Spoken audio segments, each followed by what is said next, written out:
Club world कपको चाहिँ group स्टेजका म्याचहरू चाहिँ लगभग सकिसकेको अवस्था छ र धेरै चर्चा र चासोको विषय चाहिँ इन्टर मियामीको थियो, जसमा चाहिँ कप्तानी चाहिँ मेस्सीले गरेका थिए। मेस्सी चाहिँ वर्ल्ड कप च्याम्पियन पनि भइसकेका खेलाडी हुन्। संसारको एकदमै दिग्गज खेलाडी मध्येका गोटै भनौँ न मेस्सी नै हुन् र मेस्सीको इन्टर मियामीलाई चाहिँ यो चाहिँ प्रतियोगिता अथवा टुर्नामेन्टकै सबैभन्दा कमजोर टिम मानिएको छ। हो पनि हो। यसको चाहिँ स्थापना नै 2018 मा मात्रै भएको हो। यसको इतिहास खासै छैन। यस्तो अवस्थामा चाहिँ इन्टर मियामी चाहिँ ग्रुप स्टेज नै खट्दैन र पोर्टोले धोबिहाल्छ। त्यस्तै धेरैले भन्ने गरेका थिए पोर्टोलाई त झुक्किएर जितेछ इन्टर मियामीले र ब्राजिलको चाहिँ किङ क्लब चाहिँ पाल्मेरियोले चाहिँ इन्टर मियामीलाई धोबी नै हान्नेछ, सोतरै हान्नेछ भनेर चाहिँ धेरैको चाहिँ प्रेडिक्सन गरेका थिए। इन्टर मियामी र मेस्सीले चाहिँ उडाइरहेको थिए, ट्रोलिङ गरिरहेको थिए। तर आजको गेममा त्यस्तो भएन। आजको चाहिँ ग्रुप स्टेजको चाहिँ अन्तिम खेल चाहिँ इन्टर मियामी र ब्राजिलको पाल्मेरियो बीच भएको थियो र यो गेममा इन्टर मियामी अथवा मेस्सी प्रेरित इन्टर मियामीले चाहिँ 80 मिनेटसम्म चाहिँ 2-0 को लिड लिएको अवस्था थियो र 10 मिनेट सम्हालिन नसक्दाखेरि चाहिँ इन्टर मियामीले 2-2 को चाहिँ ड्र खेलेको छ र यो ड्रसँगै चाहिँ इन्टर मियामी चाहिँ ग्रुप स्टेजको चाहिँ दोस्रो भएको छ र तिनै पाल्मेरियो चाहिँ पहिलो भएको थियो र पहिलो हाफमा इन्टर मियामीले एकदमै राम्रो खेल खेलेको थियो र पहिलो हाफको चाहिँ 16औं मिनेटमा चाहिँ टाडियो एलेजान्डे भन्नेले चाहिँ मिडमा पाएको गोल जुन चाहिँ सुवारेजले उपलब्ध गराएका थिए र एकदमै 1986 को चाहिँ म्याराडोना स्टाइलले चाहिँ ग्राउन्डको मिडबाट चाहिँ डिफेन्डरलाई छल्दै उत्कृष्ट चाहिँ फिनिसिङ गरेर चाहिँ 1-0 को चाहिँ लिड दिएका थिए र दोस्रो हाफमा सुवारेज तिनैले पहिलो टाडियोले चाहिँ एसिस्ट गरेका थिए भने दोस्रो हाफमा पनि सुवारेजले एकदमै खतरनाक गोल गरेका थिए र 2-4 जना चाहिँ डिफेन्डरहरूलाई छल्दै उत्कृष्ट गोल गरेका थिए।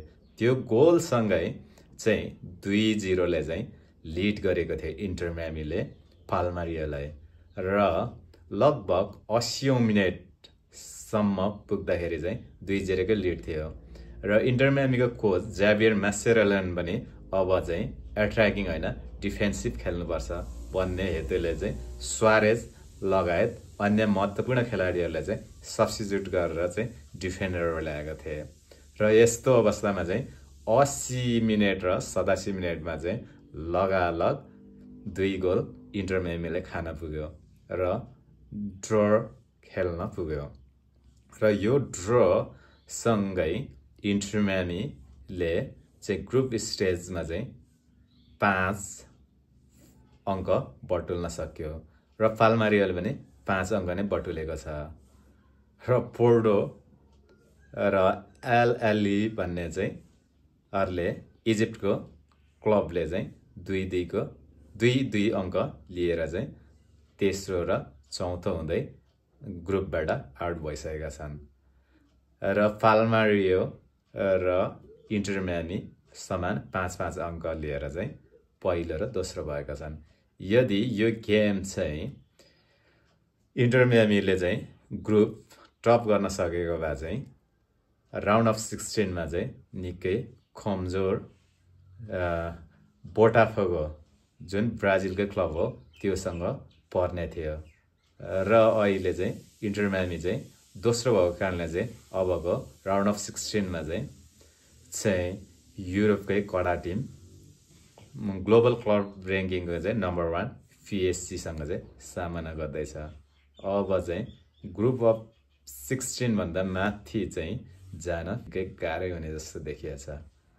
पिएसजीले 99 र इन्टर मायामीले 1% चाहिँ क्वार्टर फाइनलमा जाने सम्भावना चाहिँ रहेको देखिन्छ।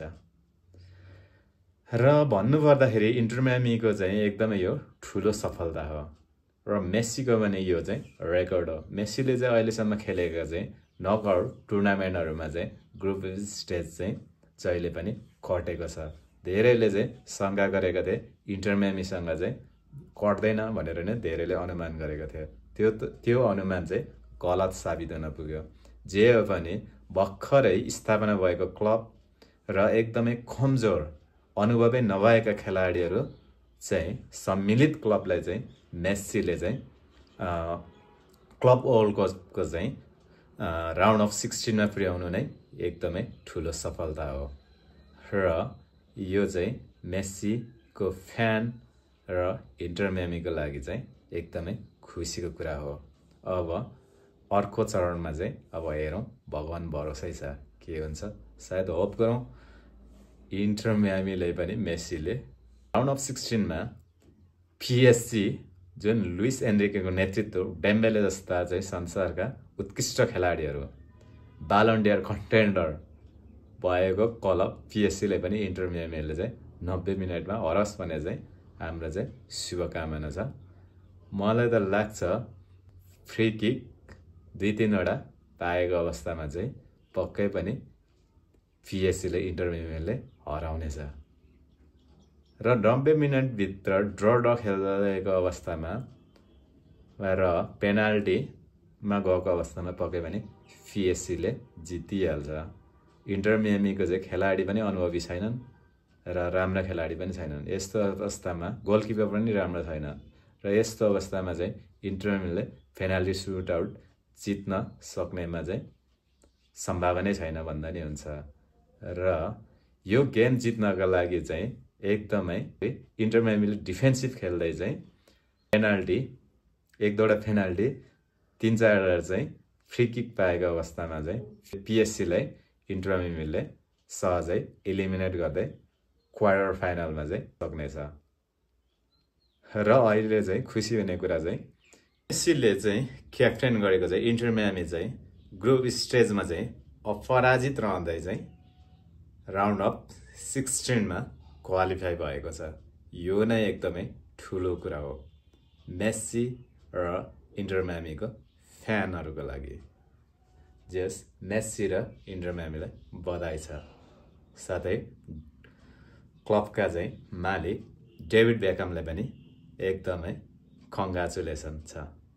आगामी चाहिँ चरणको चाहिँ सफलताको शुभकामना। क्लब वर्ल्ड कपको चाहिँ पहिलो संस्करणको चाहिँ ग्रुप अफ 16सम्म पुग्यो। यही नै सफलता मान्नुपर्छ है त। आजलाई बाई।